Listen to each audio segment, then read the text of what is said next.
Greetings, ladies and gentlemen, I am the one and only Pac-Man here, and I am back for yet again for the likes of the Mexi Toys videos once again. Ladies and gentlemen, welcome back for some more of Let's Play of Wario Land 4 for the Game Boy Advance. So, last time we have basically managed to able to traverse through the majority of the entry passage, specifically the tutorial stage, and also we did take down the very first boss in the game, which is Spoiled Rotten, and also we did manage to able to get started with this the first half of the Emerald Passage, ranging from Plum Tree Paradise and Wildflower Fields. So today for this video is the fact that we might as well able to wrap things up through everything in terms of Emerald Passage, and to begin with, let's get to it with the forms of Mystic Lake. So, yeah, everything should be expected by this point. So, of course, though, we still need able to, you know, find certain treasures, and also just trying to find the usual keybird, whatever that thing itself is called anyway, because I know for the fact that it's been 2 days since I've actually last touched this. So, anyways, so I believe in this level's case is the fact that we have to do with a lot of usage on swimming. So, because, yeah, we got to do with a lot of swimming on this level though. So, I think we pretty much already done a lot of swimming from before. So it's just the fact the matter is though, is the fact that the entire stage just takes place in a lake. So, yeah, you probably get the idea about that. So, anyways, let's, break that little breakable ceiling up there, which not only does it give us the ability to have a diamond, but also we can able to do a devastating ground pound onto that spot. So that way, in addition to pick up 2 more hearts, but there's also the purple pipe that we can able to deal with the forms of Professor John here. So that way we can able to toss him over.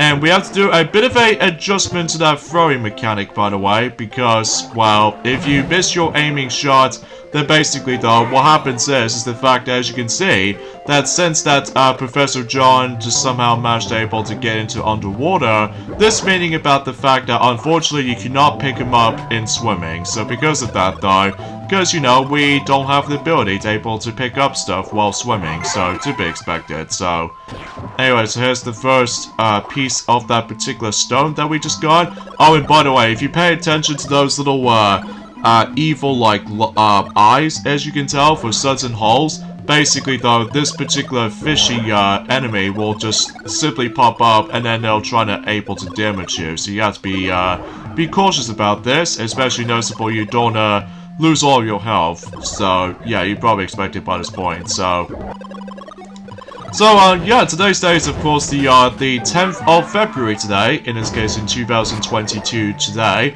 Although, then again, I would like to able to mention about the forms of the Beijing Winter Olympics at some point, but I think I should able to actually save up for that discussion until whenever I go back onto The Legend of Zelda: A Link to the Past. So I figure I'm also able to do that, which, gotta think about it though, I think like I said this earlier, although I don't think I actually mentioned about this briefly, that, well, basically, I'm usually gonna be tackling through 2 games that, you know, I'm gonna be the star of these Let's Plays. Well, specifically because I am the one and only Pac-Man. So, yeah, you probably guys can clearly understand from my, thing itself, but, anyway, so let's go ahead and swim up, and I think there might be something in there, but first off, let me just get a good running start to do a head bash, and then boom, there we go. So that way we get ourselves another diamond. So yeah, we pretty much gonna... Oh, what do we have here? We have ourselves our familiar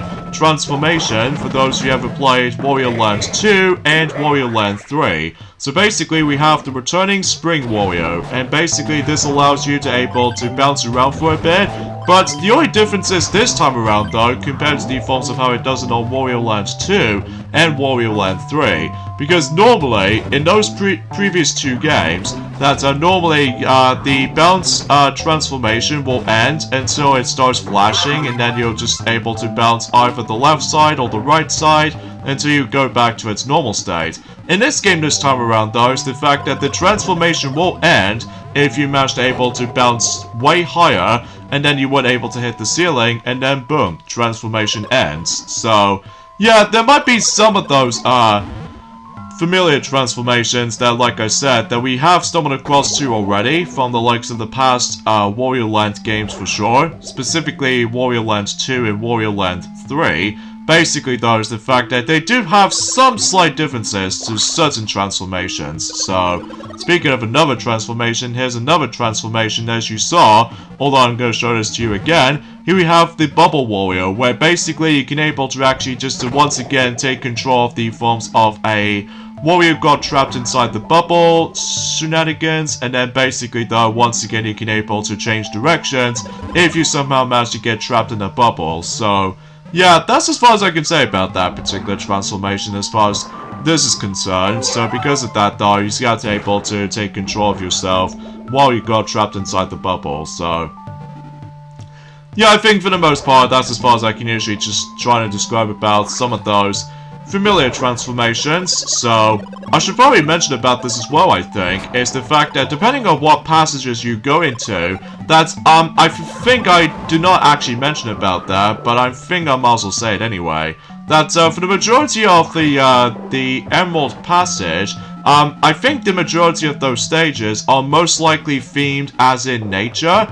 although whenever we get into the Ruby Passage, though, then I'm sure we'll discuss more about it whenever we get into it and doing at some point on next Tuesday, I think. So, anyways, though, so let's go ahead and deal with another Professor John puzzle segment here.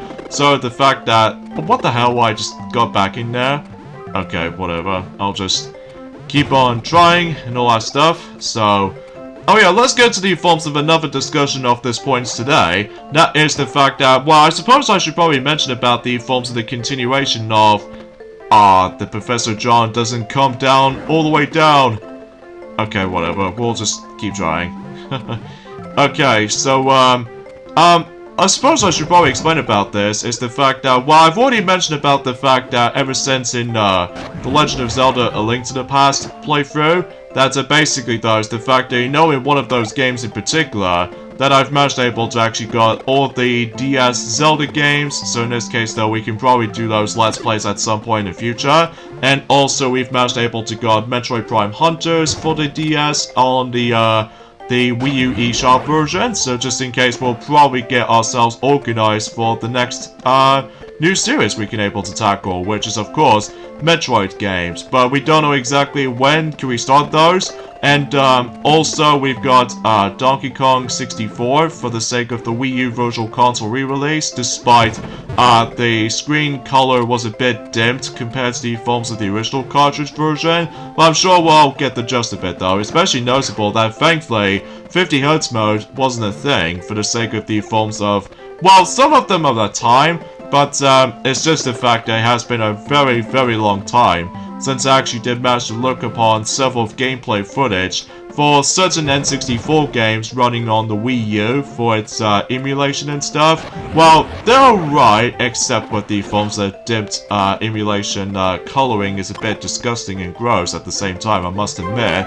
But regardless of anything else though, that was the only N64 game downloaded onto my Wii U at the moment, because, well, I just figure we might be able to actually do that Let's Play after we finish up with, well, let's just say if we get into the forms of the continuation of the Donkey Kong Land games first, before we dive right into, you know, Donkey Kong 64 for the Nintendo 64. So, yeah, that might be my part of the plan, so... And also about the fact I've already discussed this already, that I also got Mario Slam Basketball for the DS, so just in case for doing a, let's just say a Mario Sports Marathon, if I'll let some toy sales were able to discuss more mentioning about that, and during that specific time, if I do get a lot of discussions alike. So, anywho, and also that I've also managed able to go myself, actually I can't remember. I know it has been a few days since, oh actually gotta think about it, it's been about 3 days ago, since I actually last mentioning about the forms of some Wii U downloadable stuff as far as I've got. But regardless of everything else though, because like I said before, that maybe eventually that both the Wii U and the 3DS's eShops will eventually get its ending surface, which is kind of sad honestly, assuming if that will be the case. But either way though, we'll see what happens during the next few days, so... Anyway, so that pretty much wraps it up for Mystic Lake. A pretty simple and easy level of any sorts. Well, despite the fact that I've almost wasted my time for that particular, you know what I mean with that Professor John puzzle element to it on towards the very end of that particular level that we've managed able to found that one of those key items. So, but either way. Alright, so we've now got one more stone left until we're able to actually access to the next boss. So before we get into that though, let's head into Morrison Jungle. Yeah, because the entire Emerald Passage is basically a nature environment kind of level, so... And would you look at that, it's all raining, so yeah, you probably expect about the fact that how bad the weather condition is at this point in time. So... But there's also that thing over there that we just saw from earlier ago, but we do need to activate the frog timer in order to able to actually make our way up there, so we'll just try to sort that out, so... Oh, and also I just managed able to, you know, I've already got Super Mario RPG on the Wii U eShop Virtual Console version now, so just in case I can able to actually just about be prepared for some RPG games every once in a while, but we're probably not going to go for all of the RPG games per se, because some of them are actually like, well, for instance, that, that I was expecting if I was trying to able to actually just to go ahead and do Mario Luigi Dream Team Brothers for the Nintendo 3DS, but the actual recording setup might be a bit of a pain because, well, unfortunately I still don't have my 3DS capture card, so because of that though, I don't know if I can able to actually tackle for that game just yet though, but maybe at some point, but if depending on the forms of specific stimulations, so yeah, and also that I was expecting if I was trying to able to get, originally though anyway, I was expecting to try to get Mario vs. Donkey Kong 2, March of the Minis on the Wii U, but because I'm still not a big fan of those gameplay styles for the sake of Mario vs. Donkey Kong sequels they do every now and then. I know they're trying to able to replicate the exact same style as in the Lemmings game from the likes of the actual 16-bit gaming generations or something like that. But personally speaking, it's not my cup of tea, so I do get it because of the forms of the different gameplay style between the likes of Donkey Kong 94 and Mario vs. Donkey Kong on the Game Boy Advance, which personally with those two games combined, these are my favorite types of gameplay because in addition to trying to do with a lot of platforming, but also doing a lot of puzzle solving, but also is the fact that you can able to actually use the directional pad and you have the ability to jump. So, whilst, I don't know, something about the forms of the sequels of Mario vs. Donkey Kong games every now and then just feels a bit, I don't know, bare to me. Although, don't get me wrong, I still enjoy, you know, Mario vs. Donkey Kong 2 on my own time on the DS original cartridge version, and same applies to Miniland Mayhem on the DS as well. But everything else, I honestly have no real solid opinion on them. Not in the forms about the fact that, not even the forms of some digital-only games themselves. There's just there. But that's probably just me. And also, I was originally trying to able to get myself Star Fox Command for the DS so that I can able to... Well, I don't know about you, apparently that someone said in the comments stating about the fact that maybe I could possibly try to able to, well, in addition to trying to tackle through Star Fox Adventures for the GameCube, but maybe the entire Star Fox series as well, at least technically the original releases of those games, whilst I don't think we can probably go for the 3DS remake of Star Fox 64 3D, because, well, it plays out exactly like the N64 version, but with nice graphics and stuff like that, and also that game does have gyro controls, so yeah, I don't know if I can able to actually do all that, but maybe at some point. So yeah, that seems interesting. So another thing I would like to point things out is the fact that yes, I have finally managed able to got myself those two Kirby games specifically for the 3DS eShop. I know it's better late than never thing, I suppose. So as a result though, since I still managed to got myself Kirby's Blowout Blast for ever since in 2017, but also applies to Team Kirby Clash Deluxe, also on the eShop as well. So I finally managed to got myself Kirby Fighters Deluxe and also DDD Drum Bash or Drum Dash Deluxe. So in this case though is the fact that I finally managed able to got those games at long last after, well, let's just say for almost 8 years ago since I haven't got those games yet, but I finally managed to got them, and for I've played them, it's pretty fun. Especially noticeable about the fact that, well, every now and then now that some people seem to able to always play the Switch equivalent to those Kirby side games on the eShop front, because I know for the fact that, well, I still managed able to, although recently I did manage able to re-download Super Kirby Clash already, so as a result though, because I'm now into the forms of the Kirby series now, so as a result though, the only game I've got left for the Switch eShop download stuff, that's what appears to be Kirby Fighters 2, the sequel to Kirby Fighters as in the sub-game on Kirby Triple Deluxe, and even Kirby Fighters Deluxe, or to be more specifically, Kirby Fighters Z, I'm presuming so in Japan anyway. Seriously, what is up with the forms of the letter Z every now and then? I'm guessing they're trying to able to replicate the similar kind of like title from like Dragon Ball Z or something like that, but either way though, honestly have no words, so.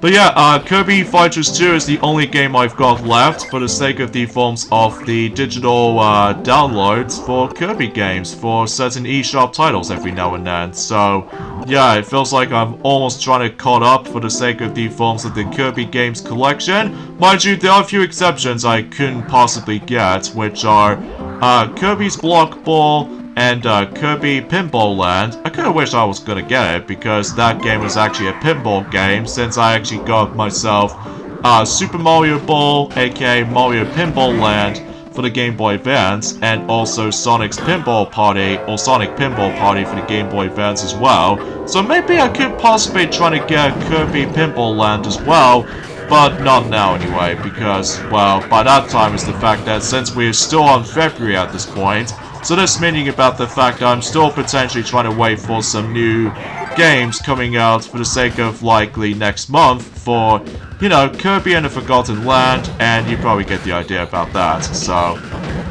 And, I suppose that's pretty much as far as I can say in terms of the forms of that particular discussion. I would like to point things out, although I would like to mention more infos about certain situations, but unfortunately though, there's not much else I can honestly try to talk about, because, well, I've already mentioned about the fact that I've already now got those games organized for maybe potentially for its future Let's Play front, because I know for the fact that, well, relatively speaking also, is the fact that, like I said before, that maybe we can probably do a redo Let's Play, for the third time of, well, let's just say, we'll do a Let's Play on Mario Sports Mix within a much more better quality, maybe at some point in next year in 2023, because, since that we've almost getting close towards the end of the entire Mario Party retrospective of Let's Plays by that point, so as a result though, maybe, I don't know if Mario Party Island Tour might get itself its needs to be more tweaks here and there,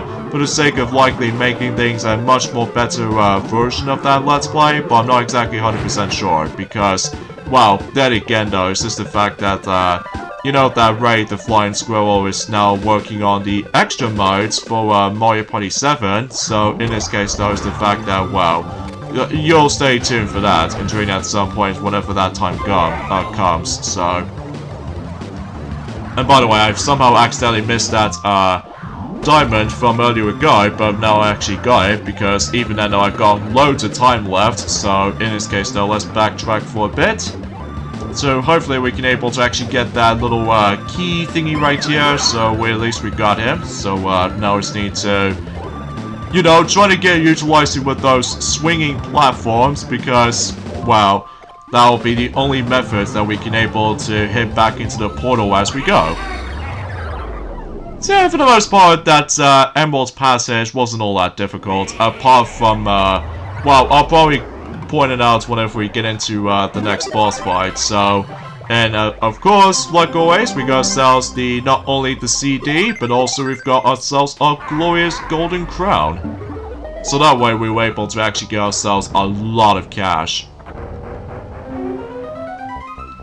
And with all these 4 stones combined on that particular door, then we can probably able to actually now access to the next boss. But before we do that, let's quickly pop over to the minigame shop, because this is where you're able to play one of those 3 minigames. So basically we have Warriors Home Run Derby, Warriors Roulette, and finally the other minigame which I wasn't paying attention. So we'll show all 3 of these quickly, even though this will be the only time we're able to play these. So yeah, we'll show this off. So first off, here we have Warriors Roulette. So basically all you have to do is pretty simple. It's the fact that you have to pay attention to what the example is at first, but then if you manage to memorize it, then basically it's your chance to able to get one of them correct. And I believe if you do manage to get like 3 points on that particular minigame, I believe you get like a one of those frog coins, as you can see on the top left corner. So basically what these frog coins can do, that basically there's also another shop somewhere down the corner. Well, I'll point it out whenever we're able to, you know, whenever we show off some of these minigames first. So if I kind of think about it though, is that this minigame does remind me of Picture Imperfect from the likes of Mario Party 3.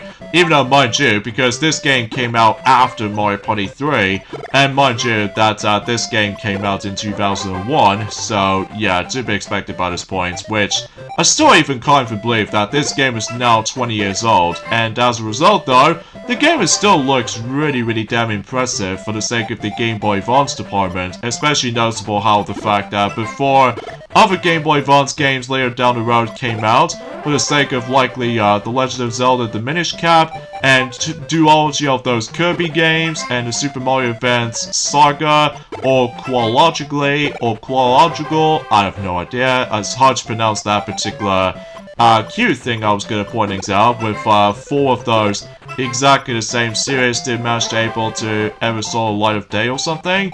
But anyway, let's see. Oh yeah, eventually this thing gets a little bit faster, so don't expect you might able to actually get things right. So yeah, I got that wrong. So if you get one wrong, then it's all over. So because of that, yeah, you only have 1 attempt. So alright, so let's move on to Warriors Home Run Derby. So let's see how that one plays out to be. Oh gosh, we got ourselves a different screen position there.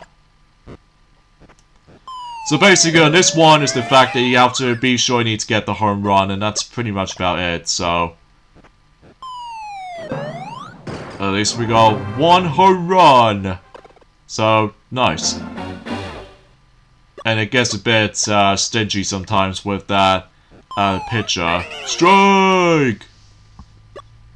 And I believe if you get a strikeout, then it's the end of the game for you. Ah, seriously? Strike! Alright, come on. I need to get that shot. Dang it! Swing too early. Strike! Better out! I have no idea why I bring that up. I keep thinking of Super Monkey Ball 2 Monkey Baseball mode. So anyways, let's move on to the last minigame of the lineup, and that is Wario Hop. Now, I think out of all the actual minigames, this one is actually pretty fun. Especially noticeable about the fact that you can probably guarantee you can able to actually get a lot of those frog coins, assuming if you're able to actually, you know, doing pretty well when it comes to likely well-timing jumps you can able to pull off. But either way though, that all you have to do is basically you have to jump through every obstacles, including Professor Frank, cactuses, rocks, and all the other jazz. So yeah, that's basically how this goes. Eventually, oh, and also some pigs every once in a while. So yeah, what do those pigs ever do to you? But I digress. So yeah, eventually that some of these minigames gets a bit tougher the more you progress for the sake of the endurance runs and stuff like that. But either way though, it's just that if you really want able to actually just to farm some more of those frog coins. So what these frog coins can able to use for, well, like I said this before, there's also another shop that I somehow managed to do not jump over that rock. Oh well, but at least 25 wasn't all that bad, I think. So anyways, let's fight this next boss. So let's see, let the door go like open sesame. And from here, then you notice there's actually an item shop just right before the boss fight is about to be awaits us. So from here, you can able to actually purchase all kinds of items here and there, such as for instance the blast cannon and the visor man, as well as the forms of the special items there, and the apple bomb, and yeah, just a blast cannon in general. So we'll show one of them anyway, but I don't think I can probably show everything off, mainly because, well, unfortunately though, since I'm pretty much not exactly great in terms of those mini games that we've already come across into. So yeah, these are the items what they're trying to do for the boss. So as you can see, one of the boss fights, health bar just managed to damage slightly, so... But even then though, eventually whenever I will mention more about it during at some point later down the road, that certain boss fights, or certain items rather, does have a lot of advantage for the sake of one of those expensive items that you might able to purchase. So yeah, let's get to it with the next boss fight, which appears to be Cractus. I think that's what the actual boss's name anyway. This one appears to be like a ginormous plant, basically. So in order to deal the damage on this guy is the fact that you're gonna have to able to ground pound on its on top of its head for about so many times. And as you can see on screen on the background, you do have 3 treasure chests. So I believe what these 3 treasure chests can usually do throughout the majority of the boss battles in the game, well, one exception being the forms at the beginning of the game. So basically, as you notice that we already just come across into the forms of the time limit, and basically, if you spend too long on the forms of certain boss fights, one of those treasure chests will be gone forever. So because of that though, the only way you can able to get all 3 of those treasure chests in certain boss fights is the fact that you have to rush. So because of that though, don't spend on the boss fight for too long, because obviously if you spend on the boss fight for too long, then one of those treasure chests, or even 3 treasure chests, will be gone for good, and there's no way you can able to get them, because if you defeat the boss fight, you can't go back into it at all, unless if you manage to beat the game once or something like that, and, well, I'll probably talk more about it whenever we're able to actually just to continue on with this Let's Play in general. So yeah, I think this boss fight might be a bit tricky sometimes, especially noticeable that trying to able to ground pound it on his head can get a bit stingy sometimes, especially with these extendable arms that you have to avoid. And by the way, if you get involved with that particular drip, as you saw several times earlier, that you're able to stumble across another familiar transformation, which appears to be Zombie Warrior, which I'll probably should talk more about it until for later, because this boss fight is done. So in addition to able to get ourselves our crown, but also we got ourselves 3 treasure chests. And what these items can usually combine into, I wonder? Well, let's face it, it's probably going to go on to this pyramid. I believe depending on what difficulties you go into that boss fight, you start the boss off as in 4 minutes on normal mode, and if it's on hard mode, you start the boss off with 3 minutes, but then on super hard mode, you gonna have to deal with that boss fight for 2 minutes. I mean, jeez, that is gonna be quite tough if I do this on my own time. But anyway, so I think Emerald's Passage is done, so let's go ahead and end things off here. So join me next time on more of Let's Play of Wario Land 4. That is the fact that we're probably going to be hitting on to the next passage, which appears to be the Ruby Passage. So I'll see you guys on next Tuesday. Later, fellas.